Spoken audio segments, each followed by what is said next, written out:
पाकिस्तान की तरफ से एक प्रेस कॉन्फ्रेंस किया गया और इस प्रेस कॉन्फ्रेंस में ये बताया गया कि पाकिस्तान क्या करेगा और पाकिस्तान ने एक्ट ऑफ वॉर माना है भारत के तरफ से की गई कार्रवाई को लेकर। अब यहाँ पर जहाँ एक तरफ ये सारा सीन हो रहा है, वहीं दूसरी तरफ सवाल उठता है कि क्या F-16 विमानों की अनुमति देगा अमेरिका पाकिस्तान। अभी अमेरिका के फॉरेन अफेयर्स कमेटी के द्वारा एक ऐसी चीज की गई है जिसके बाद पाकिस्तान के लिए ये आसान नहीं होने वाला है। क्या अमेरिका पाकिस्तान के खिलाफ चला जाएगा? यहाँ पर जियोपॉलिटिक्स में बहुत कुछ चल रहा है। हमेशा की तरह CIS न्यूज नेटवर्क के इस एपिसोड में जानने को मिलेगा बहुत कुछ। आइए जानते हैं इन खबरों को विस्तार से। काफी लंबे समय से ऐसा देखा जा रहा था कि जनरल मुनीर कहीं न कहीं LOC पर बार बार भड़काने की कोशिश कर रहे थे लड़ाई को, और अभी का सीन ऐसा आ गया है कि अब ऐसा लगता है जंग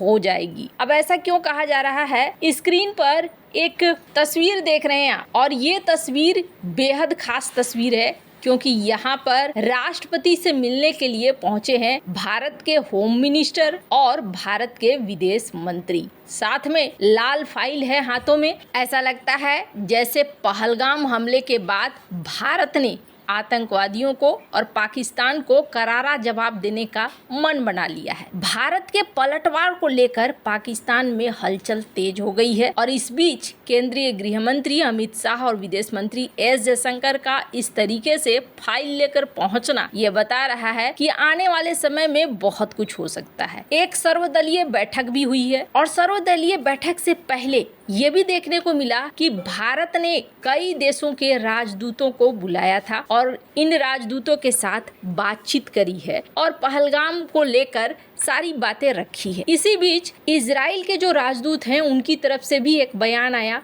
और इजराइल के राजदूत ने इस पूरे का कनेक्शन हमास से भी जोड़ा। भारत में इजराइल के राजदूत हैं रूवेन अजार ने कहा कि पहलगाम में जो हमला हुआ है ना, वो हमला कुछ वैसा ही हमला हुआ है जो 7 अक्टूबर 2023 को इजराइल पे हुआ था। उन्होंने दोनों ही बातों को दिखलाया कि किस तरीके से वहाँ भी आम नागरिकों को निशाना बनाया गया था और यहाँ पर भी आम नागरिकों को निशाना बनाया गया। इन्होंने कहा कि आतंकवादी हर लेवल पर एक दूसरे को सहयोग कर रहे हैं और एक दूसरे को नकल करने की कोशिश कर रहे हैं। उन्होंने कहा कि मुझे यकीन है कि खुफिया एजेंसियां उन्हें हराने के लिए मिलकर काम कर रही हैं। उन्होंने कहा कि दुर्भाग्य से हमें कबूलना होगा कि ये आतंकवादी समूह एक दूसरे को प्रेरित कर रहे हैं। पहलगाम हमले और 7 अक्टूबर को इजराइल में जो हुआ उसके बीच समानताएं हैं। उन्होंने कहा कि बेगुनाह पर्यटक पहलगाम में अपनी छुट्टियों का आनंद ले रहे थे जबकि इजराइल में लोग संगीत समारोह मना रहे थे। इजरायली राजदूत ने पहलगाम हमले को हमास के नेताओं के हाल ही में POK की यात्रा से भी जोड़ा। इस दौरान हमास के आतंकियों ने POK में जैसे मोहम्मद के आतंकियों के साथ मुलाकात करी थी, इस बात को भी उन्होंने कहा। हालांकि इजरायली राजदूत ने पहलगाम हमले पर PM मोदी के प्रतिक्रिया की प्रशंसा की।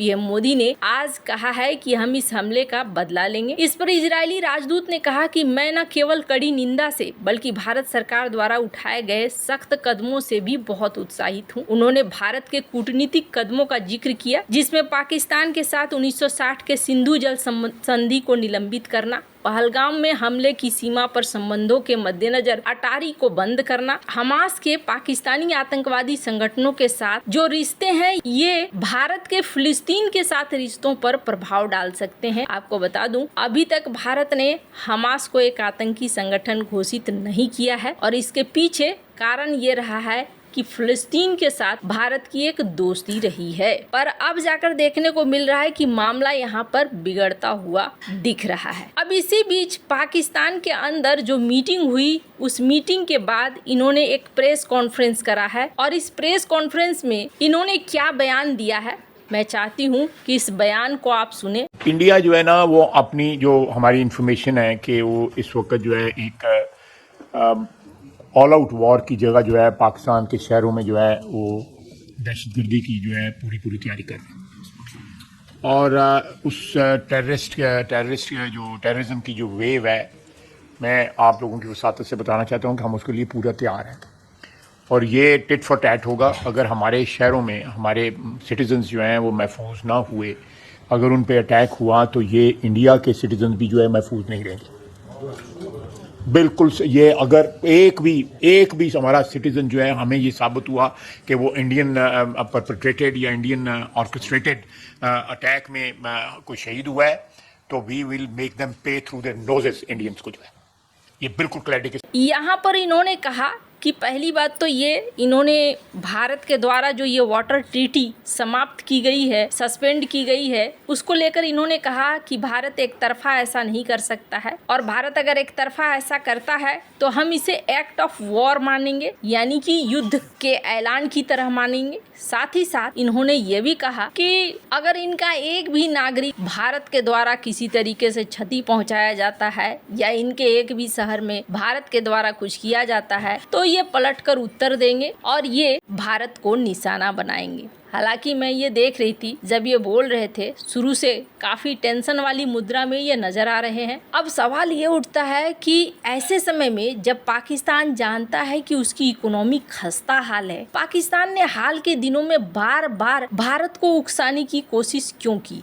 और इतनी बड़ी घटना अब हो गई है तो इसके बाद पाकिस्तान को किस बात का डर लग रहा है। अब यहाँ पर ना यूक्रेन वाला सीन आता हुआ दिख रहा है। पहली बात ये कि अगर फाइटर जेट की बात करें तो अभी पाकिस्तान के पास है F-16 फाइटर जेट। इनका अच्छा खासा बेड़ा है, लेकिन भारत के खिलाफ अगर इन्हें इस्तेमाल करना है तो इन्हें अमेरिका से परमिशन लेने की जरूरत होगी और सवाल ये उठता है कि क्या अमेरिका इस बात को लेकर परमिशन देगा। एक नमूना मैं आपको दिखलाती हूँ। वैसे तो डोनाल्ड ट्रंप ने इस हमले की निंदा की थी और इस हमले की निंदा करने के साथ साथ भारत को डोनाल्ड ट्रंप ने फोन भी किया, पीएम मोदी से बातचीत भी करी और बातचीत करके फुल सपोर्ट की बात कही। वहीं स्क्रीन पर एक ट्वीट देख रहे हैं, house of foreign affairs committee America की है। अब इसमें क्या होता है, जो बहुसंख्यक दल होते हैं यानी कि रिपब्लिकन्स यहाँ पर विदेश नीति वगैरह ये सब देखते हैं, इनका सरकारी विभाग है। इन्होंने न्यूयॉर्क टाइम्स के एक आर्टिकल को करेक्ट करा और इन्होंने यहाँ इस बात को लिखा कि आप मिलिटेंट्स बोल रहे हैं, मिलिटेंट्स नहीं है, वो आतंकवादी हैं। जो न्यूयॉर्क टाइम्स ने छापा था कि 24 टूरिस्ट गन डाउन हो गए मिलिटेंट्स के द्वारा, इसको इन्होंने टेररिस्ट लिखा और इस तरह की चीज यहाँ पर इनके विभाग के द्वारा आई है। यानी कि डोनाल्ड ट्रंप की सरकार इसे एक आतंकवादी हमला मानती है, पहली बात। दूसरी बात, F-16 को लेकर ऑर्डर मिलेगा नहीं, ऐसा अनुमान किया जा रहा है। अब है सवाल कि क्या भारत यहाँ पर एक्शन लेगा। आने वाले समय में आपको यहाँ देखने को मिलेगा, क्योंकि कहीं ना कहीं अब पाकिस्तान की पूरी नजर होगी चाइना के ऊपर और तुर्की के ऊपर। भारत को भी तैयार रहना होगा। जिस तरीके से ये एक्ट ऑफ वॉर चिल्ला रहे हैं, ऐसे में तुर्की चाइना पर्दे के पीछे खेल कर सकते हैं। अभी अगर व्यापार युद्ध में सबसे ज्यादा फायदा किसी को हो रहा है तो वो भारत को हो रहा है और कभी भी चाइना इस चीज को नहीं चाहेगा। अगर भारत युद्ध में फंस जाता है किसी तरीके से लंबे युद्ध में तो मैन्युफैक्चरिंग वगैरह सब कुछ डिस्टर्ब होगा और अमेरिका के साथ ट्रेड वॉर में फिर चाइना को अपर हैंड मिल जाएगा और चाइना फिर अपने हिसाब से डील कर पाएगा। परिस्थितियां यहाँ थोड़ी अलग बन रही हैं। हालांकि ऐसा लग रहा है कि अगर लड़ाई होती है तो यहाँ अमेरिका और इजराइल का फुल सपोर्ट भारत को मिल जाएगा। वैसे इन सब के बीच में एक BSF का जवान डिटेंड हुआ है पाकिस्तान के द्वारा। आने वाले समय में अब बहुत कुछ रखा हुआ है। वैसे आपको क्या लगता है, इन सब मामले में आपकी क्या राय है, कमेंट कर जरूर बताएं। जल्द मिलते हैं अगले वीडियो में नई खबर के साथ।